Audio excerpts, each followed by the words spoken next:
So Nikki and I get a lot of messages asking what podcasts we like to listen to, and I thought I would share another one of my favorites with you guys. It's called The Minds of Madness, and it is a podcast that explores shocking crimes and kind of unravels the extensive damage caused in the aftermath. But the best part of the episodes is that they bring in firsthand accounts from surviving victims of homicide, as well as professionals from forensics and psychology, which, you know, I'm all about that. So it's a great listen. Add it to your, playlist, subscribe, like, follow on any of the platforms you like to listen to. I have a little introduction teaser for you, so I'll let you listen to that here, but I highly suggest give them a listen. You won't be disappointed.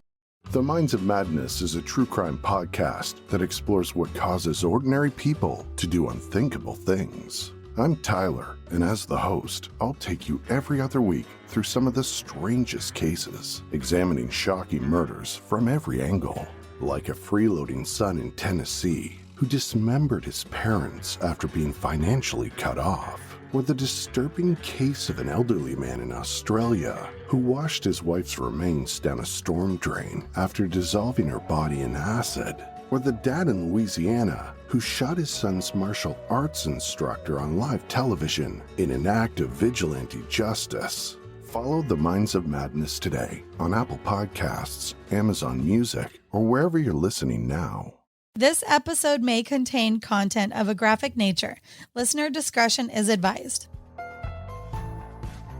Hi, everybody, and welcome back. I'm Nikki. And I'm Mariah. Thanks for joining us on another episode of Body to Burial. Hey, everybody. Welcome back. And happy Tuesday if you're listening to this on Tuesday. And if you're listening to this on another day, happy day to you. Before we get started on today's episode, we do have a couple of announcements. The first being we want to give a warm welcome and a big thank you to Katie, who joined our Patreon group at the forensic specialist level. Thank you, Katie, and welcome. We're so glad to have you. If you are interested in joining the Patreon group, we have lots of different options and fun goodies over there. You get ad-free episodes. You get the episodes early. We have sticker packs and candles and the book club and behind-the-scenes photos from our guests, all sorts of fun little goodies. Feel free to check that out at patreon.com. And now moving into our next announcement for the week. So Nikki and I decided that we are going to do a summer schedule for episodes. We are moms, and that is a big priority for us to get to spend some time with the kiddos while they are out of school. So the month of July and August, we are only going to be releasing one episode. If you are a Patreon member, you still will get the one monthly bonus episode. So you'll get 2 episodes a month. Non-Patreon listeners, you will get 1 episode a month. We appreciate you giving us support and showing us a little grace during this time, as it is important to us to continue to put out content for you guys, but also balance our responsibilities and time with our kids and our families. So just a reminder, starting July and August, it will just be 1 episode for the month, and then we will be back to weekly episodes in September. So thank you again, but without further ado, let's move into this week's episode. Okay, so for this week, we have a fun one. This is somebody who actually reached out to us and expressed interest in being a guest, which Nikki and I absolutely love when listeners send in people that they know or occupations that they're interested in or anything to that effect. We get super excited to hear from you guys. So it was very exciting to have someone offer to be a guest on the show. And this is one that I think kind of circles back to one of our earlier episodes. I'm going to throw back to Daryl, the coroner. I think he's, don't quote me, episode 3 or 4. He's very early in the library. But he had talked about the impact of having chaplains working with the police department and with his unit in particular. And it was a very lightly touched upon subject. So today we are going to dive more into that. And we have Steve joining us, who is a chaplain. Nice. This is so fun. When Daryl was talking about it before, I thought that was pretty interesting that they have that within like departments. Yeah. I mean, I'd never heard of it before, but I definitely can see a lot of pros to having that offered within departments. Yeah. From what I kind of gather, it seems like there's a lot that they touch upon. So it's not necessarily just limiting to serving police officers, but maybe extending further to dealing with the individuals that are affected by the crime. So like a family member, something like that, kind of showing up on scene. Okay. So I think it's going to be a very like layered job that he does. And I think he touches a lot of different individuals. So I'm excited to dive in and learn more, even, you know, not being super spiritual or religious myself. I'm spiritual, not religious. So not being super religious, I'm still really interested in kind of finding out how they integrate with the police department. I think it's amazing. That'll be fun. And I love that he reached out to us. That was so fun. I was really excited. Yeah, it's very sweet. So I'm excited to bring him on. I'm happy to have him join us. So without further ado, let's get rolling. Okay. All right, let me grab him. Hello, Steve. Can you hear us? Yes, I can hear you. Can you hear me? We can, loud and clear. How are you? Doing good. How are you? Fantastic. First of all, thank you for reaching out and offering to be a guest. That was an amazing email to receive, and we're so excited to have you on. Yeah, I've been listening to I'm not caught up on all the episodes yet, but I have a little woodworking business that I do on the side. And so I always have to wear headphones because of the sound of the machines and everything else. So that's a lot of what I do when I'm in there is listening to podcasts and things. And so I can't even remember how I found it, but I got onto it, and it was just one episode after another because you're talking about a lot of the things that I am very interested in myself, you know? So Aww. Just because, you know, the law enforcement side, my main job is a pastor. That's what I do full time. And I always wanted to go into law enforcement. I always wanted to be in the military. I was just always very enamored by that. But I knew early on that ministry was the direction that I was going to go. And so it's kind of one of those things where you feel like you're giving up something you really want to do. But then I think when you do what God wants you to do, then he allows you to do the things that you want to do on the other side. And so I feel like being a chaplain for law enforcement is the way that God allowed me to get involved in the police department because I went the ministry route. So yeah, he gave you a window. Well, let's jump into it. All right. So I am a chaplain for a police department.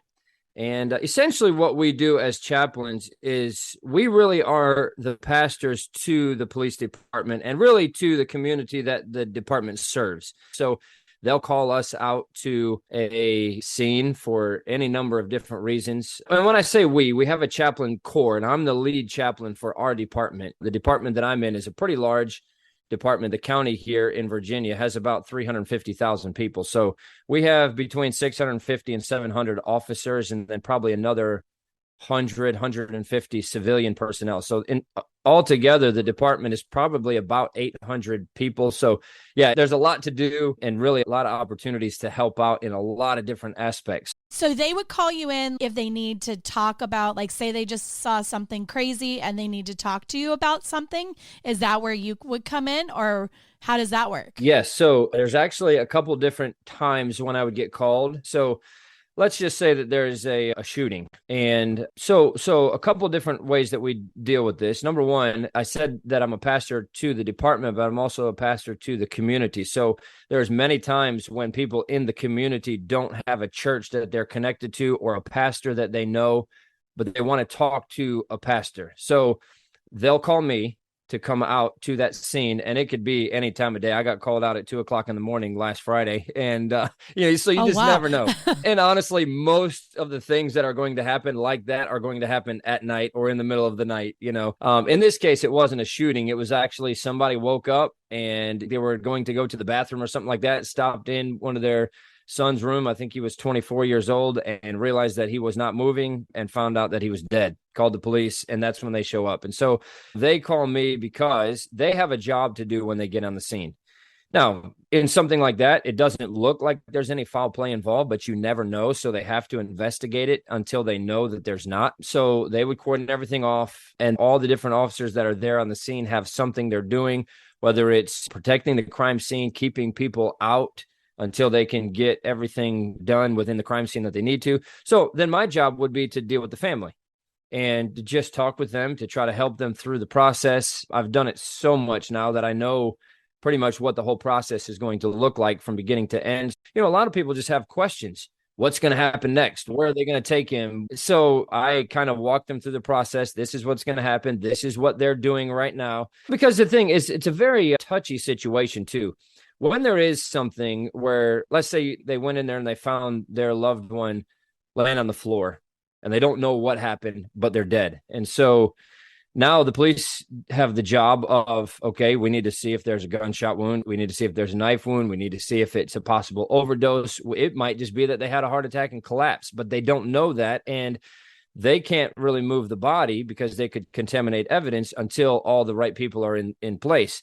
So what'll happen sometimes is, my loved one's laying on the floor in there. You can't leave him there. And you don't want to do that, but they have a job to do. So where I come in with them is really to try to help explain this is why they have to do that. If somebody did commit a crime and your loved one was killed, we want to do everything right, cross the T's, dot the I's to make sure that we're going to get that person and hold them accountable. If they were to move the body right now, it might jeopardize that process. So I'm talking with the family and just a lot of times trying to smooth things over with them. And even more than that, I'm there to provide spiritual support as well. A lot of them do want you to pray with them.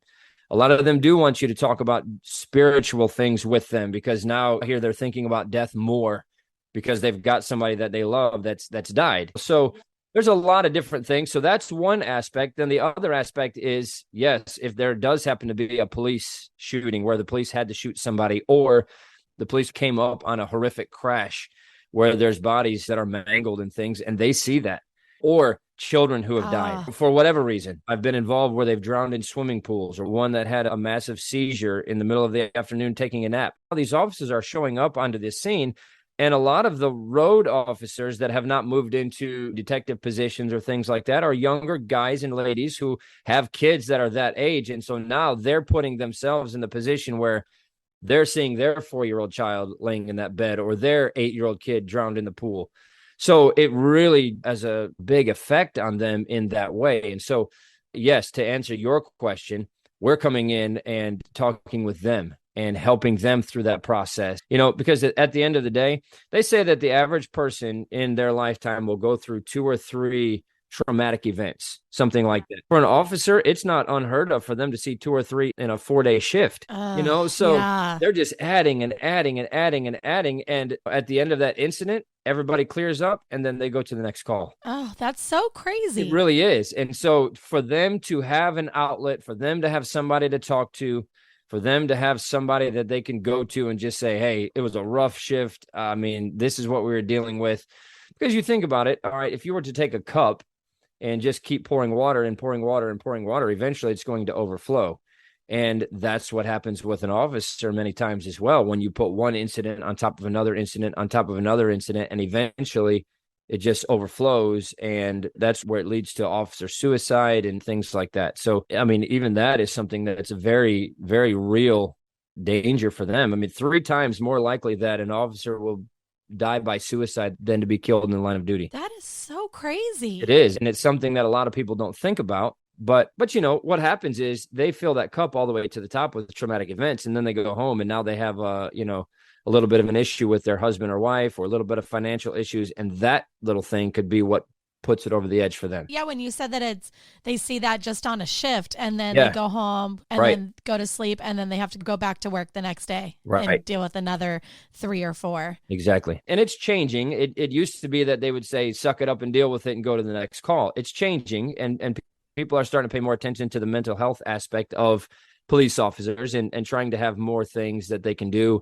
Supervisors are getting better at helping them to recognize when they're dealing with something difficult, because we've had several where officers got shot. Unfortunately, we had a line of duty death. And so they don't make them, all right, you guys get your stuff together, be back here tomorrow morning for your shift. They give them the rest of the shift off. They say, you take whatever time you need. So like I say, it's getting better. But with law enforcement being the way that it is today and so many departments being shorthanded and things, they can't just tell the whole department, hey, go take the rest of the week off. So there are some that have to show up and continue to do that job. And it really is a difficult thing, not just from the fact that you could go to work and get killed, but the mental health side of it, where you're seeing these things over and over and over and over, and it does have an effect on you. So our job then is to kind of jump in on that other side and give them an outlet. Now that you just said that, I have a quick question too. So they're talking to you and unloading all their stuff, but then you're also hearing it too. Then who do you talk to? That is a very interesting thing. I've been asked that question quite a few times, believe it or not. And I have a very strong support system with my family and of course, with my church as well. So I can go talk to any of those anytime that I want to. And I do. We have a couple police officers in our church. And so sometimes I'll just bounce some things off of them, talk about some of the different scenarios and things. And a couple of them are actually in the same department, so they know about the events and whatever. But, honestly, I think that God just gives me the grace to be able to handle those things because he knows that they need to have an outlet. I'm not saying that it never affects me, because I do remember one in particular where there was an 8-year-old boy who had come down from somewhere up north and was coming down to go on vacation here. There's a couple theme parks. They were going to a theme park here in Virginia. And so they were spending the night at a hotel, and he drowned in the swimming pool. Oh. And he wasn't completely dead by the time they found him. They got him to the hospital. They had him on life support and everything else. And they called me to come out and talk with the family. And here I am looking at this little boy laying in the hospital bed. And at the time, my son was 8 years old. It hit me so hard that I'm like, that could be my son. And what if it was? What if that was my son, And I think in some ways, that's where you get the empathy for families that are going through things like that. But, at the end of the day, as much as it affected me in the moment, I went home, and I'll tell you, it makes you hold your kids a little tighter and appreciate them a little bit more and appreciate life more. You'll never be able to treasure life enough. And when somebody dies and you see death, it really brings that a lot more into focus and helps you realize that life is very precious. And 1 second it's there and the next second it's gone. But I really do believe that God gives me the grace to be able to handle those things so that I can come home at the end of the night, change my clothes and get in bed and go right to sleep without it being one of those things that's front and center in my mind, because God gives me the grace to be able to help them with those things. How often are you working? Like when you do your normal job and then you get called out for this, is this an everyday thing or just a couple times a week? Well, yeah, probably a few times a week. Being the lead chaplain gives me some more responsibilities, but also being a pastor really gives me the flexibility to be able to do this, because yes, I am on call 24 hours a day, and I could get a call at any moment, any place, So I guess let me back up and kind of talk about what we do as a chaplain, or what my responsibility is. It really is more than just going out to a scene of an accident. So we do death notifications as well. Oh, that's hard too. Yeah, let's say that somebody gets killed in a car accident and they were by themselves. Somebody has to go tell the next of kin that their loved one has been killed. So that's probably the hardest thing that we do. And I've done many, many death notifications now, and you never know how somebody's going to handle it. I've had some where people just go crazy and they collapse and everything else. And I've had some that are just like, okay, thank you. And I'm like, oh, yeah. You're not hear what I just told you, and I kind of say it again in a different way, and okay, thank you. You just never know how somebody's going to respond. But the ones where they really kind of lose it are the tough ones, because I'm not so separated from it that it doesn't affect me, at least in the moment. So, I put myself in that situation, and it brings tears to my eyes many times when I'm out on a scene, because I feel for these families. And that's why I'm doing what I'm doing. Yeah, because you'd have to have a big heart for that, because it would be hard to not have those emotions and have that connection with someone who's at their worst time. Right. No, you're exactly right. Because again, how many times does somebody go through a traumatic experience where somebody is being killed in an accident, or they're going into the bedroom and finding somebody that's, 25 years old dead? Yeah. Very, very few people have that happen in a lifetime, let alone multiple times. So really, you are meeting them on the worst day of their life. Oh, gosh, that's the worst. Right. Well, to find out the news that somebody that you love and just talked to 2 hours ago has been killed in a car accident is really hard news to get. And they're not expecting that. They just saw them. Many times you do have to tell them more than once, because it doesn't sink in. Hey, I'm sorry to have to tell you this, but your son was killed in a car accident. What, my son? Yes, your son was killed in a car accident, well, where is he? There's a lot of other questions that go along with that. But that's another thing that I do as well, is teach in the police academy how to do death notifications. Because if I got called out to do every death notification, I would be getting called out every 2 or 3 hours. In a county with 350,000 people, somebody's always dying, So they can do them as well. And a lot of times the detectives who are on the scene will go do a death notification because they also probably have some questions for the family that they might be able to answer as well. But we teach in the police academy how to do a death notification. And so I tell them, listen, you have to be compassionate, but you also have to be direct. And really, attitude is everything. The way that you say something to people that are hearing that news matters more than what you're saying to them. Yes. You have to be compassionate, but you have to be direct, because if you went and said, hey, I hate to tell you this, but we lost your son tonight. Well, what do you think the first thing they're going to say is, well, go find him. If you lost him, then go find him, so just to try to avoid that, you have to use words like died or has been killed or, apparent suicide, which again, you have to be very careful with that too, because if you tell them it's a suicide and they come back later and say that it's a homicide, they think you're covering something up, or vice versa. Oh, yeah. Oh, you told me that it was a homicide and now you're trying to tell me that he killed himself. He would never kill himself. You're covering something up. So you have to tread lightly when it comes down to dealing with people at their homes and things like that. I said it's better to say nothing than to say the wrong thing.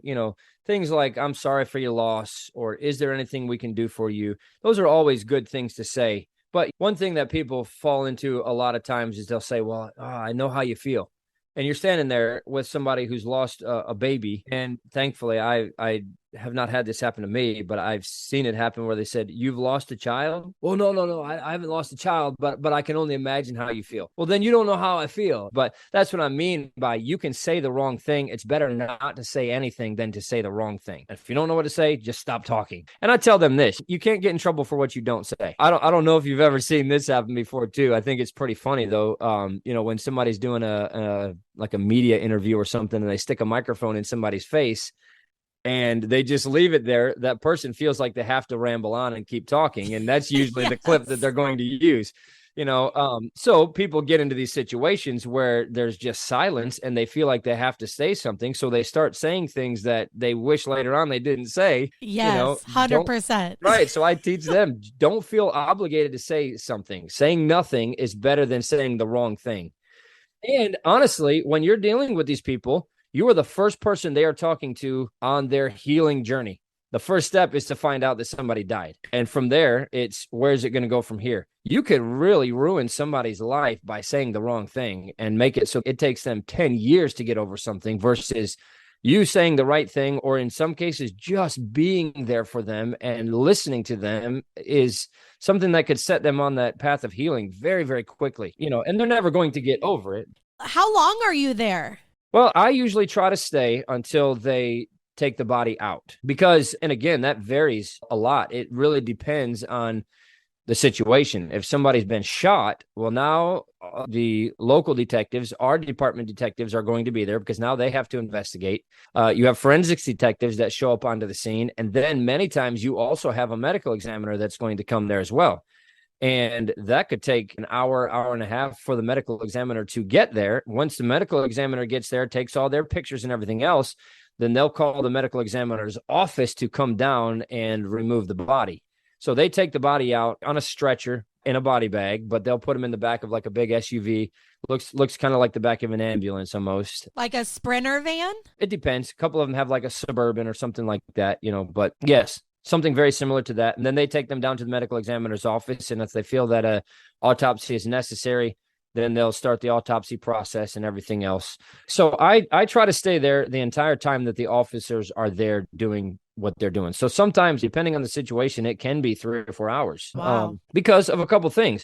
Number one, I'm not talking to the family the entire time. I don't want to be in their face where they feel like they can't talk to each other. So I'll walk around and talk to all the different officers on the scene and really just shoot the breeze with them, give them an opportunity to talk about something if they want to.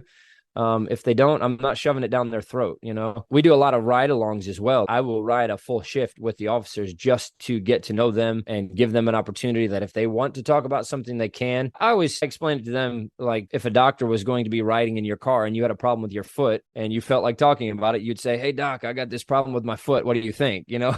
Obviously, if you got a problem with your foot and you know a doctor's there and you don't feel like talking about it, you're just not going to bring it up. So I kind of look at it that way when I'm with them. If they want to talk about something, they know what I do. They know what I can offer them in the way of talking about spiritual things and whatever else. And if they want to talk about it, then I'll gladly talk about it to them, but I'm not going to shove it down their throat. either. So to go back to what you were talking about, I do try to stay on the scene until the police officers clear up and leave. I'm trying to help the family through that process. Hey, this is what they're doing now. This is what they're going to do next. This is what's going to happen after that. I guess to say it in one way is like an added benefit that I am helping walking them through the process. My job is to deal with the family so the police can do their job. And not that the police don't want to deal with the family, but they have a job to do. If they have to deal with the family because they're asking them constant questions or they're saying, get him off the floor. He's been laying there for 3 hours. That puts a lot of pressure on the police, and now they're not going to do their job to the best of their ability and whatever else. If I can have the family kind of set aside and just saying, hey, this is why they're doing what they're doing, and they are doing it as quickly as possible. They're very sensitive to the same thing.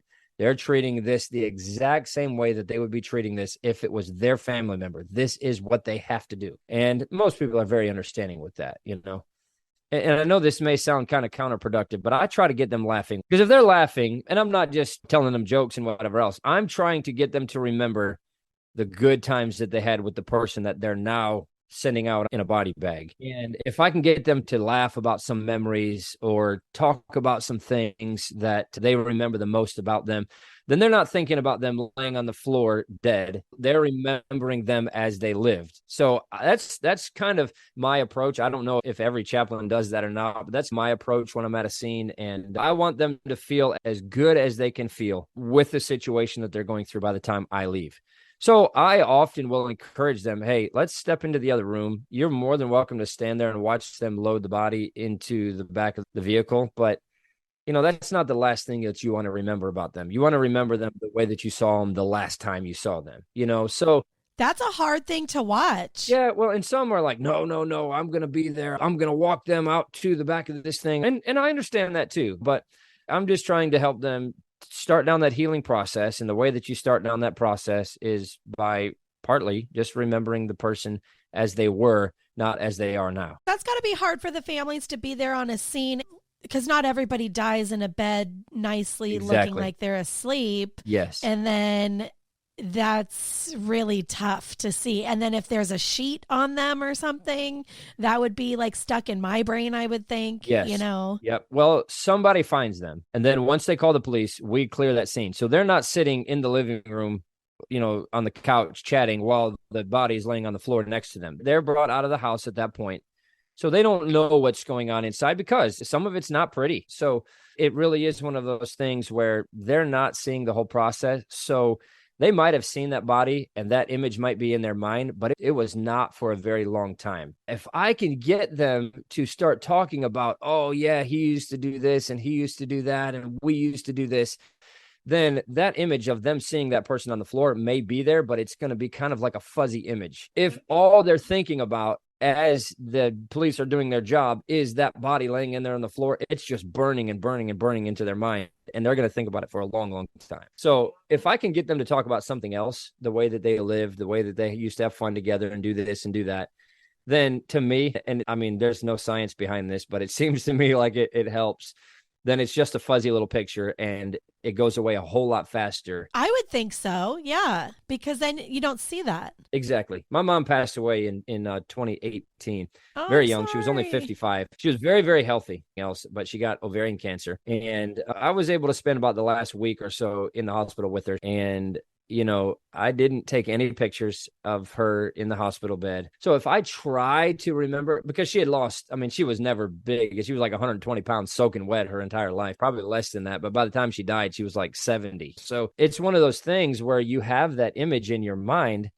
But 5 years have passed now almost, and I really have a hard time trying to remember what she looked like in that bed because I didn't take pictures. And I remember my mom the way that she was versus remembering the way that she was as she was dying, So I'm trying to help that process happen as quickly as it can for those people. And the quicker they can get that memory out of their mind, to me, the easier it is for them to start down that pathway of healing. So one of the first things I wanted to clarify is when you get called to a scene, how does that determination happen? Is that because a police officer sees a family that could use your assistance and guidance? And then do they ask permission first before notifying you, or how does it actually work? That's a good question. That is something that we actually teach in the police academy as well. What's the process? So pretty much any officer on a scene can call for a chaplain, because sometimes there is a situation where, and I don't mean this in any kind of derogatory way at all, but an old lady dies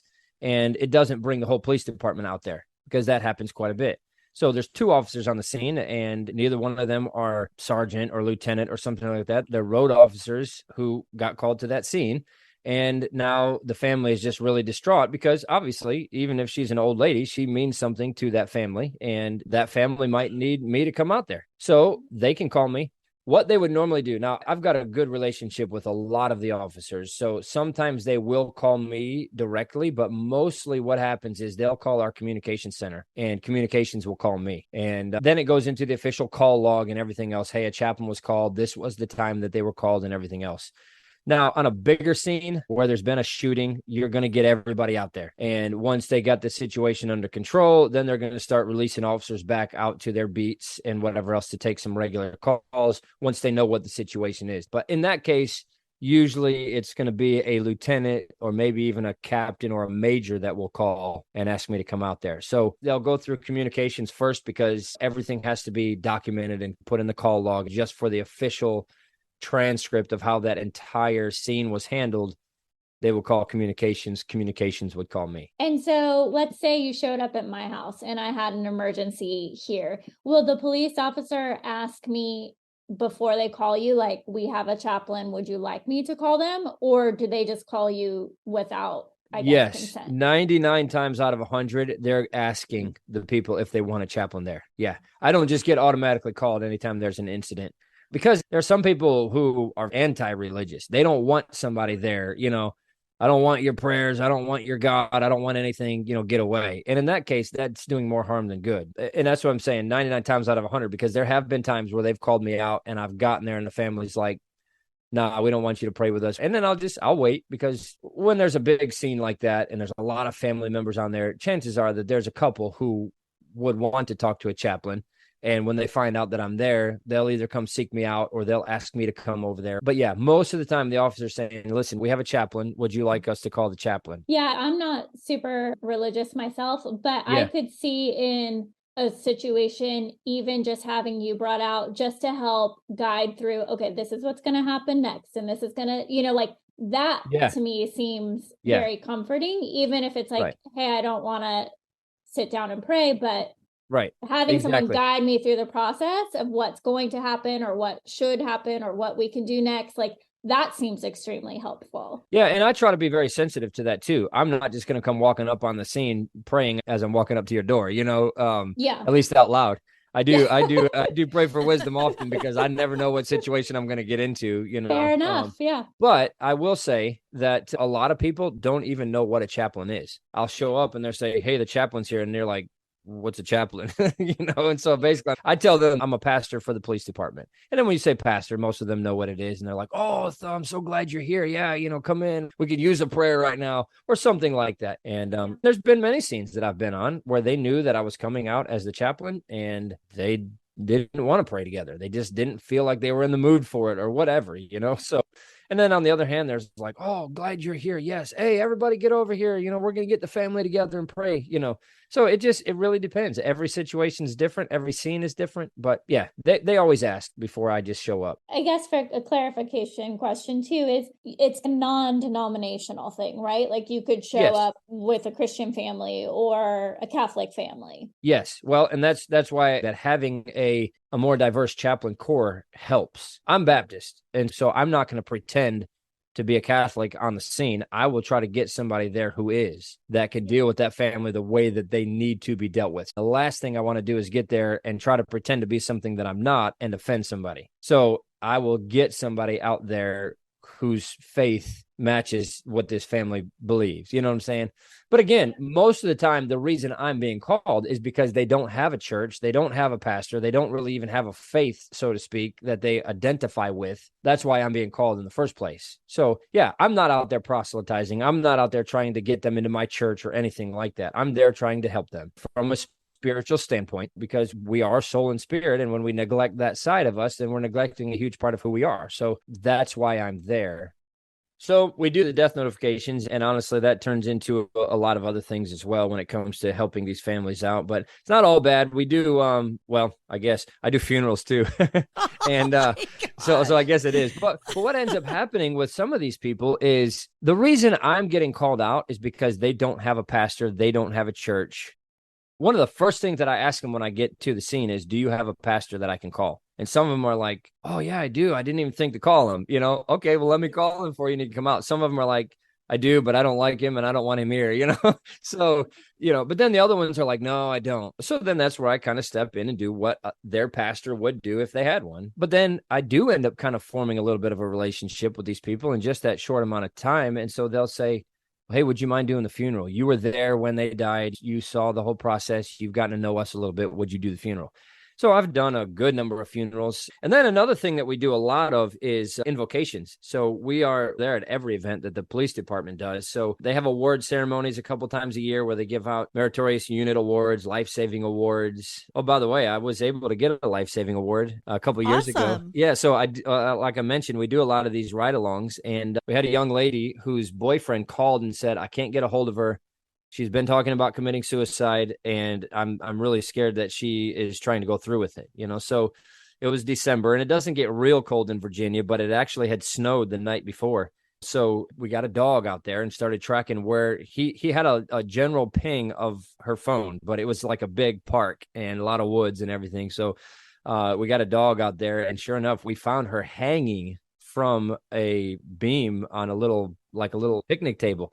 But apparently she couldn't get the rope high enough to hang herself completely. So she had it around her neck, but she was sitting down to hang herself. And then what would happen is she would kind of lose consciousness a little bit, but then she would wake up and realize where she was at, stand up, realize what she was trying to do, and sit back down. So she was like slowly killing herself, but we found her before she was dead and got her down, got the rope off of her and everything else. We're able to rush her to the hospital, and she lived, and actually she's doing very well. She ended up becoming an EMT and doing great. But funny story along with that, she said that she got off of work and went to a store, got some rope and things that she was going to use, and had a tree in mind that she was going to hang herself from.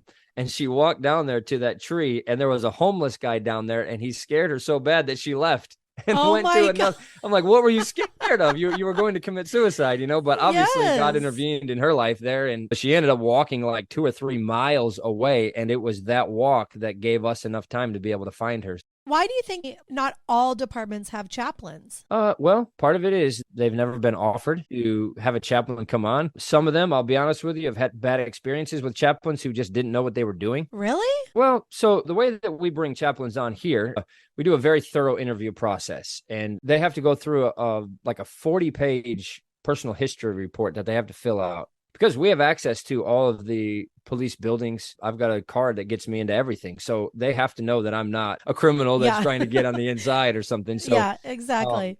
we do everything that they do to hire a new police officer except for a polygraph test. We don't have to take a polygraph test like the police officers do. But how come? I don't know. I guess they figure if they can't trust the pastor, then who can they trust? But I don't know.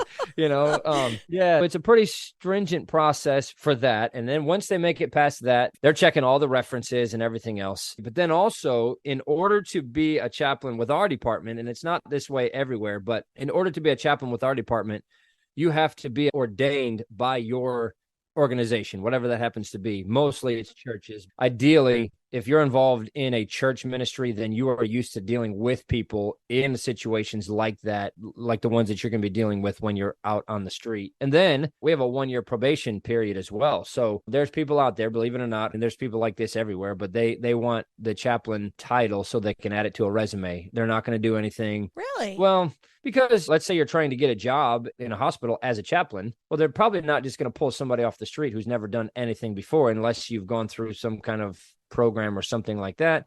Well, if you can say, oh, yeah, I was a chaplain with this police department, then okay, well, that gives you a reference. But if you didn't do anything as the chaplain with the police department, then it's just a resume builder is all it is. So we have requirements on how many ride-alongs. We require 1 ride-along a quarter.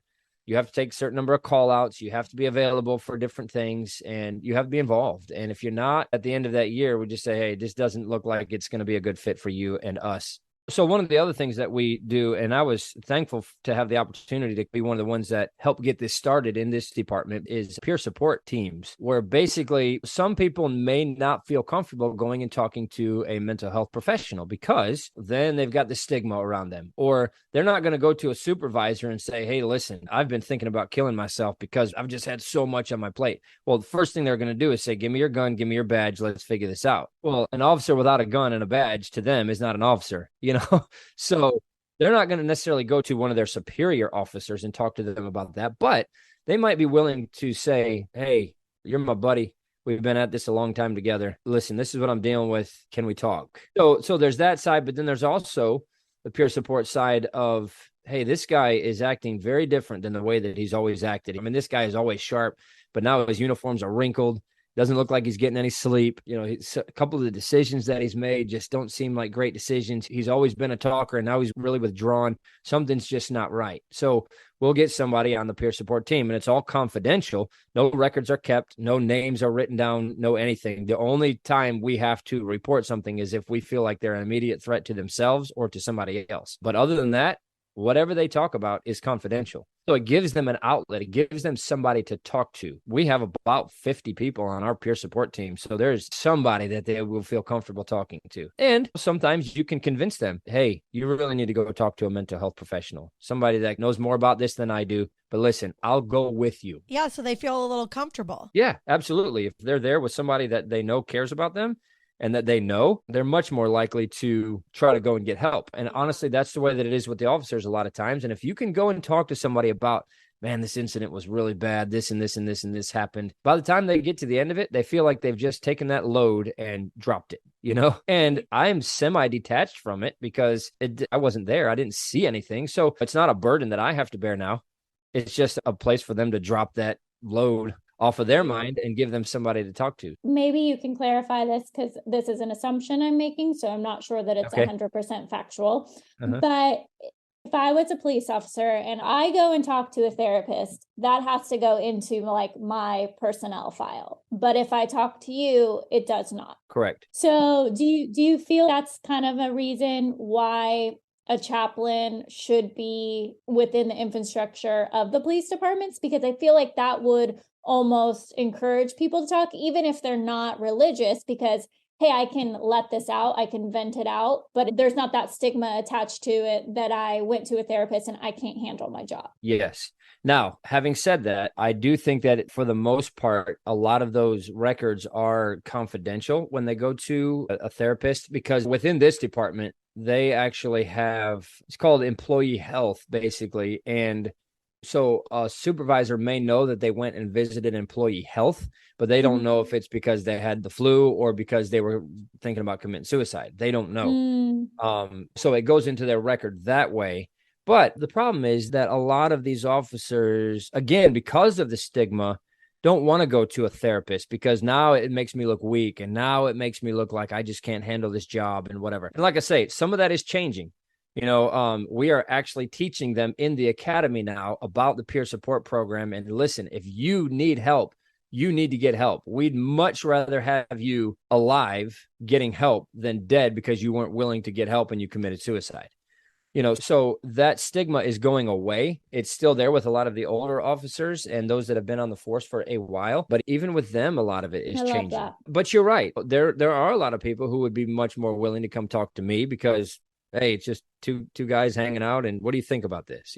Or you're married and you've got kids. What do you think about this? Because again, it's one of those things where they're just not necessarily willing to, I don't need to go talk to a therapist. I'm just having a little bit of issue with blank, So to them, it seems very isolated to one incident. Like I just need to talk through this one thing and then I'll be good. Yeah, exactly. Now we also do have like debriefings and everything else. So if there is a huge critical incident, like, here's a perfect example. We had this happen. A firefighter was on the side of the road working an accident and a driver that wasn't paying attention hit him and killed him. So all the police show up to that because now it's a crime scene as well. Well, they're all seeing this. They're all public safety. So, now everybody gets together. We have a big debriefing and we talk about it. We talk through it. We help them. Hey, these are some of the things that you're going to be feeling, some of the things that you're going to be dealing with afterwards. These are normal symptoms. If they persist, that's when you need to reach out and get some help. But this is normal. You're going to feel guilt. You're going to feel, why him and not me? You're going to feel anger. You're going to feel all these different things. That's normal. That's fine. But if it persists and 3 weeks from now you're still not sleeping, then get help. Reach out to somebody. So that's what we do a lot with these debriefings and stuff as well. And a lot of times they will bring in the mental health providers and things that are part of the county and stuff as well, just to, to help that and get them going on that process, because they need that healing too. Same way that the people in the community do when they've been through a critical incident. Another question I have, and I know you touched upon it, was kind of like, you are obligated to report it if you feel like they are a threat to themselves or someone else. But I kind of view that as like a red flag, right? But is there a yellow flag to where maybe they're telling you things and you really feel like they're struggling? Is there ever a situation where you would maybe go to their supervisor or something to say, hey, like, they maybe need some time off. They're working through some issues here. Like, I feel like there's got to be people that are just not so far at the red flag, but are maybe just struggling to cope. Yeah. So there are some yellowish red flags. So obviously our goal at the end of the day is to keep that officer from committing suicide, right? That's obviously the end of the line. There's nothing else that you can do for them after that. That is the farthest they could possibly go. But there are some things that would present themselves before that. And so same thing that I talked about when it comes to doing a death notification and being very direct with people. You have to be direct with them and ask them that question. Are you thinking about killing yourself? And if they're really not, they're going to be like, no, I'm not thinking about killing myself. What are you talking about? But I'd rather have them mad at me for asking if they're thinking about killing themselves than I didn't ask that question and I should have. And there's a lot of red flags that go along with that too. When they've been depressed for 3 weeks and now all of a sudden they come into work and they're on cloud 9. Well, that didn't happen because they just got undepressed overnight. That happened because they made the decision in their mind, you know what? I'm going to end it all. Everything's good now. So when you ask somebody the question, hey, are you thinking about hurting yourself? No, I'm not thinking about hurting myself. I'm thinking about making it all better. I'm going to get rid of all this hurt. So I'm not thinking about hurting myself. I want to kill myself and get rid of it all. So that's why I say you have to be very direct with them in those situations. Same thing. If you notice that they're showing up to work and they're just really disheveled, or it happens where sometimes they show up to work drunk and obviously drinking way more than they would normally drink, or partying way longer than they would normally party, especially when they have a shift the next day and things like that. Those are yellow flags where you can say, hey, something is not right. And we have a peer support team, and we actually have a lieutenant that's in charge of the peer support team. And so he is still confidential because it's within the peer support team. I would take it to him and say, listen, he says he doesn't want to kill himself, but here's a lot of things that, and I'm not going to tell you the name. This is the situation. What do you think? And if they say, that really sounds like that guy needs help, all right, who is it? What can we do to help him? So we keep it as confidential as we can. Their supervisors, for the most part, still do not know about it. What would happen is maybe it would be on like a major level where they would say, hey, we need this guy to sit out for a tour. We've got some things, whatever. Because you don't want them to have that stigma when they come back, or, is he going to bail out on us when it comes down to a time when we need him to cover our backs or whatever else, So it's a fine line of confidentiality of making sure that these officers are being protected and being helped where they need it without overstepping those bounds. So this question that you're asking, it really is a fine line in a lot of those areas. But honestly, the more direct you are, the better it is. But yeah, in my situation, I've never had somebody where I was like, this guy is really a threat to himself. But if I did get to that point, I would go to the lieutenant that's over the peer support team and just say, hey, here's the situation. I'll tell you who it is if you feel like you need to know, but this is the situation. What do you think we need to do? And then that's their decision. I don't know what they do with it after that. It's out of my hands at that point. That's beyond what I have the ability to do. So it seems like what you're providing, Steve, is much needed, especially as we become more aware and accepting of mental health issues. So how do we get you or someone like you in all of the police departments? How does that happen? Well, number one, there has to be people willing to do it, because it does take a lot of time and I don't get paid anything to do it. There has to be people willing to volunteer. More people have to know about what a chaplain does and what the program is designed to do. And honestly, law enforcement is a tough group to break into. It took me probably 2 years of being a chaplain before they really embraced me in the department. And I think sometimes people are like, well, I'm not appreciated, so I'm not going to do it. Well, you will be if you stick with it and you just continue to do what they need you to do and what helps them. And I think some people they're not willing to put that time and that effort in. But then on the other hand, the department needs to know about what the chaplain's can offer. Once they find out and they realize how beneficial chaplains are. And so, I think really it's just getting awareness out there. So if I'm listening to this and I want to become a chaplain because, hey, I want to work with my police department, I want to be involved. Sure. I guess first question, how do you become a chaplain? Well, there's a couple things. Number one, if somebody wanted to do that first step, I would go to the police department and say, hey, do you have a chaplain's program? And if they say no, then say, do you want one? Here's what the chaplains can offer. Here's what we could do. I'd be willing to head the program up and get it started here if you're willing to work with us on it, and go from there. If you don't know anything about being a chaplain, then obviously some of those first steps would maybe be to go online, look it up, find out what a chaplain does, look up some of these organizations that train chaplains, and go from there. Now, I'll be honest with you. When I came on as a chaplain in this department, the chaplain's program was kind of in disarray. The lead chaplain before, his wife had cancer. And so naturally he stepped away and helped her with that. And then another one that was really doing all of it passed away. So when I came in, there was no structure. And so I went through that whole process and they said, hey, congratulations, you've been accepted to the chaplain's program. You're a chaplain now. And I said, okay, so is there some training or whatever? And they said, yeah, actually, I don't think we have anything, but you're a pastor. Just go do what you would do as a pastor. And I'm like, okay. So, it was a trial by fire. And the longer I did it, the more I got involved. I figured it out, but I think it would really be helpful if we had some training here for these new chaplains that are coming on. Well, Steve, that sounds like to me that's your next direction where, God is going to push you. There needs to be some sort of roadmap for a program within departments that could be pushed out to other states and say, hey, if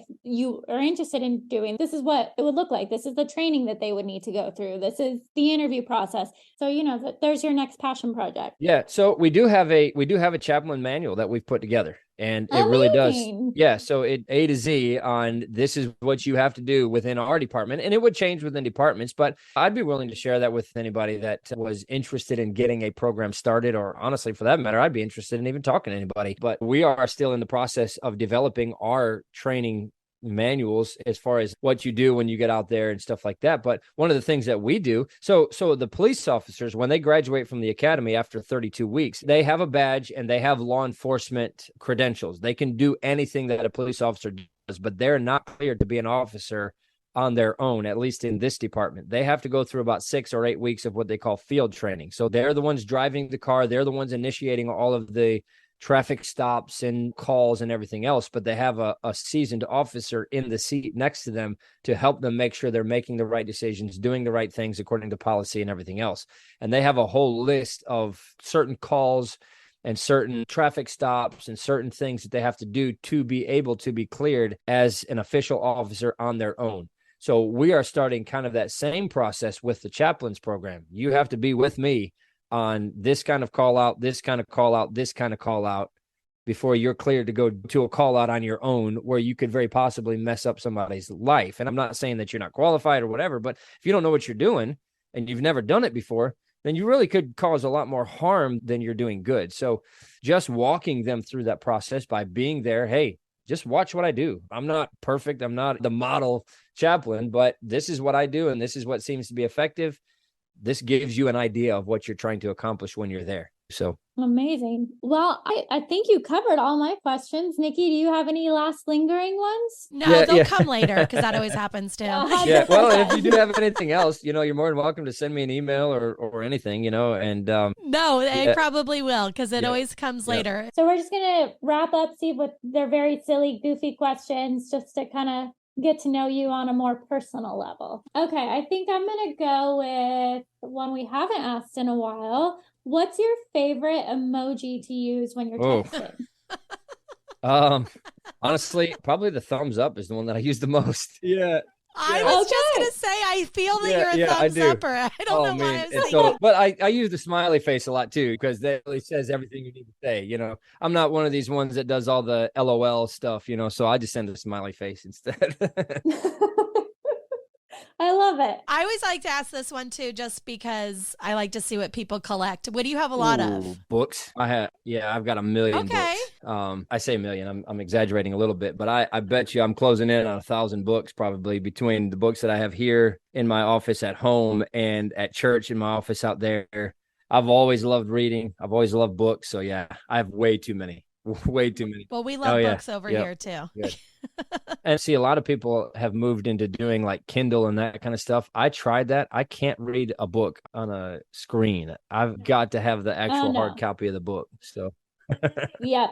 I'm the same way. Well, Steve, thank you so much for spending some of your afternoon with us. It was an absolute pleasure. And what you are doing and providing for your community is so honorable. And I respect you so much for it. And the fact that you're willing and able to do it. Thank you so much. I don't live in your community, but I wish I did, because man, you are really making an impact. Well, I appreciate it. On behalf of them, I will say thank you, because I'm sure they are so grateful. And I know they really do appreciate it, and they let me know that they appreciate it. So it does help to be in a place where you know that people are being helped, number one, but also that they appreciate that help when you're giving it to them. And like I said, if there's any other questions that come up or something like that you want me to answer, send me an email or whatever. Well, thank you so much. Well, thanks for letting me join you. And like I mentioned earlier, I enjoy listening to the podcast and just hearing the different people talking. Honestly, there's some that you brought on that I didn't even know was a thing. I didn't even know that I didn't know it.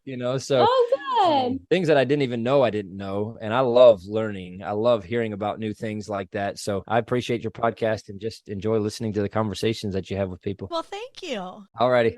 All right, y'all have a good afternoon. Take care, Steve. Thank you so much. Okay, so ending episode question. Would you do the job? I feel like I could, because I already talked to people and people talk to me all day long. So I feel like this one I could tap into. Maybe not seeing some of the really sad stuff, but talking with the families and maybe talking with the people, I could probably do. Would you? No. I knew you were going to say no. No, I'm definitely going to have to ride the bench on this one. Not for me. I just don't think I would, because here's the Mariah workings. I'm not necessarily very outwardly emotionally expressive, but I internalize everything. And I think witnessing and being at the crime scenes and kind of carrying other people's grief, I wouldn't be able to put that down. It would become part of my grief and my trauma and my struggle. Even though I'm removed from it, somehow I would absorb it and I wouldn't be able to let it go. So I think it would be mentally very challenging for me. Okay. Too many emotions for you? Too many emotions. I feel like I would crumble and feel sad and heartbroken for these people I'm interacting with. And, I will say I'm not, a word wizard. So I think I would struggle with finding the appropriate things to say to comfort somebody. It's not my strong suit. I'm not pastor chaplain material at all. I feel like my problem would be where you said that sometimes you should just not say anything. And I hate that.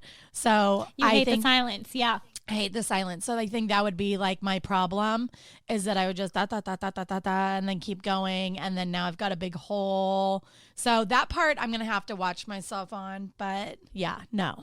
I think I could do this one. You're going to have to how to learn in the silence. You're going to have to learn to be in that uncomfortable moment and know that your presence is comforting and you don't need to speak. I don't like silence. It bothers me. Really bothers me. But that's the only part that I think I could not do. He's a great person. I mean, it makes sense. He's a pastor. He talks so effortlessly and so he's so great. He's wonderful. No, he was fantastic. And he's carrying such a heavy duty for his community. And, it is humbling to be in the presence of somebody who is willing to self-sacrifice his time and his effort for something that he's passionate about and for people that he doesn't know. I think it's loving. There are good people in the world. They do still exist. Yeah. And he just has such a nice, kind voice. I feel like he would be good to deliver some bad news because his voice is so kind. Yeah, it reminds me of Daryl. It's kind of like, it's not necessarily what you're saying, it's how you're saying it. And he's very in tune with that. Yeah. So thank you, Steve, for reaching out. We enjoyed you so much. But yeah, to our listeners out there, if you know someone or you yourself work an occupation that might be of interest to our listeners, please reach out. We'd love to hear from you. So until next week, you can always reach us on any of our social media handles. If you need us, we will be there. And that's all I've got. Well, until next week then. Thank you so much for listening and supporting us. We do encourage you to follow us at Instagram at Body to Burial. Hit us up on Twitter at Body to Burial. And you guessed it, you can send us an email to hello@bodytoburial.com. If you have any guest suggestions, just let us know. Please hit the subscribe button or follow button on whatever app you are listening to. Thanks so much, guys. See you next time.